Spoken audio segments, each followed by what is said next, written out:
مرنے کے بعد میں آپ کو بتاؤں فرشتے آتے ہیں روح کو لینے کے لیے. کون آتا بھائیوں؟ فرشتے آنے کے بعد میں سب سے پہلے رب کی بارگاہ میں لے کے جاتے ہیں, اور رب کی بارگاہ میں لے جا کے معلوم ہے کیا کرتے ہیں؟ پوچھتے ہیں مولا فلاں بندہ آیا, مولا فلاں بندی آئی ہے, مولا یہ تو بتا اس کی روح کو کہاں رکھا جائے, اسے کہاں ڈالا جائے. رب فرماتا ہے اگر اچھا ہے تو فرماتا اچھوں میں اس کی روح کو رکھ دو, اگر گناہگار ہے رب فرماتا بروں میں اس کی روح کو رکھ دو.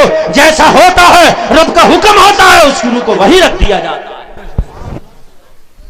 تو مرنے والے کی نماز جنازہ پڑھا کرو, ہو سکتا ہے اللہ ہماری بھی بخشش کر دے, ہے نا بھائیو. اور مرنے والے کے لیے کیا کرنا؟ دعا کرنا ہے. قرآن پڑھ پڑھ کے دعا کرنا ہے. پورا قرآن یاد نہیں ہے تو الحمد تو یاد ہوگی. پورا قرآن یاد نہیں ہے لوگوں تو خالی قل واللہ شریف یاد تو ہوگا. اتنا ہی اگر پڑھ دو گے مرنے والے سے اتنے کا ہی فائدہ ہو جائے گا, بھلا ہو جائے گا. ہائے ہائے, مگر یار ہمیں تو قرآن یاد ہی نہیں ہے.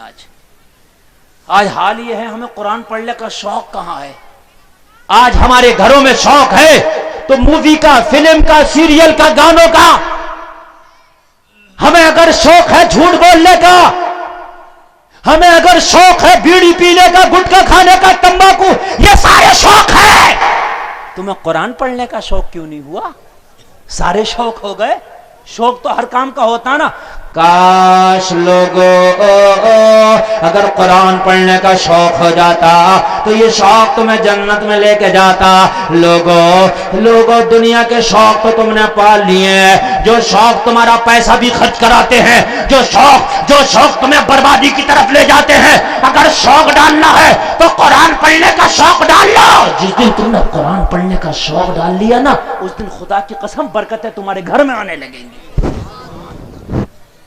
اور کوئی مشکل کام نہیں ہے. تم جو بھی کام اپنا کرتے ہو, دیکھو کام ہر آدمی کا الگ الگ ہے. میں یہ نہیں کہہ رہا سب آدمیوں کا کام ایک سا ہے, لیکن کوئی بھی اب کام کرتے ہو تو آپ فجر کے بعد تھوڑا سا قرآن پڑھ لو. اے بھائی آواز نہیں, یہ عورتوں کی آواز نہیں آ رہی ہے. عورتوں میں تمہارے اوپر تقریر کرنا شروع کر دوں گا اگر تم نہیں چپی تو, سمجھ لینا. ہاں, اس لیے کہ مجھے تقریر تمہارے اوپر بھی یاد ہے, اور اٹھ کے کوئی نہیں جائے گی, خاموشی سے بیٹھی رہو, خاموشی سے میری تقریر سنتی رہو جو میں آپ کو سنانا چاہتا ہوں.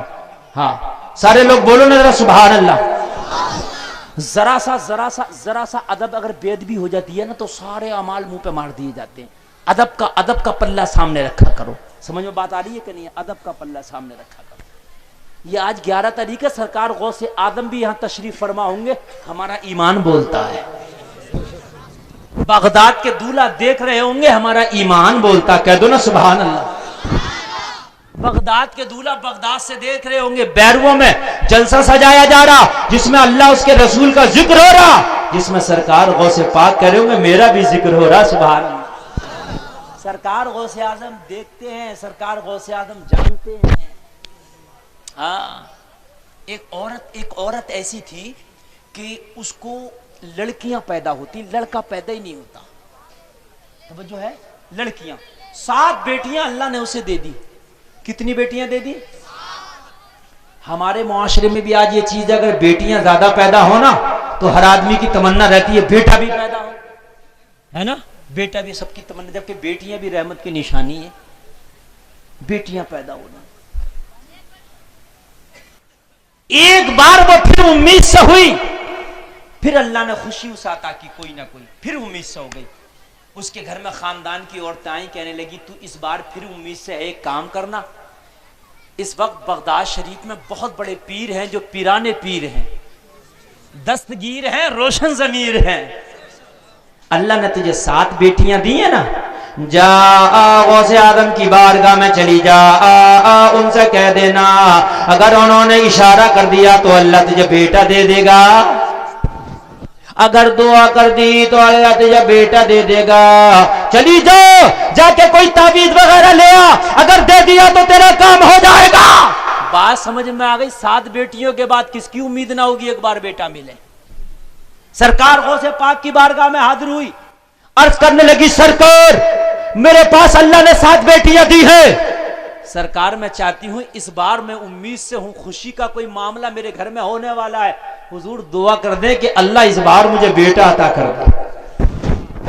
یہ پیرانے پیر دستگیر روشن ضمیر بڑے پیر سرکار غوث اعظم نے دیکھا آئی ہے، آنکھوں میں ممتا لے کے آئی ہے، آنکھوں میں تمناؤں کا گلستان سجا کے آئی ہے۔ کہنے لگے خاتون بیٹا چاہتی ہو؟ ہاں سرکار بیٹا چاہتی ہوں۔ سرکار غوث پاک نے فرمایا خاتون جا گھر چلی جا، نمازوں کی پابندی کرتے رہنا، نمازوں کی پابندی کے بعد قرآن کی تلاوت کرتے رہنا۔ کہنے لگی سرکار وہ تو کرتی ہوں، آپ کے کہنے سے اور کرنے لگوں گی۔ سرکار غوث پاک نے کہا تو نماز پڑھنا، قرآن پڑھنا، دعا میں کرتا ہوں بیٹا اللہ عطا کرے گا۔ زور سے بولو۔ نسخہ اسے بھی بتا دیا۔ کیا بتایا؟ کیا کرنا تو؟ نماز پڑھنا اور کیا کرنا؟ قرآن پڑھنا۔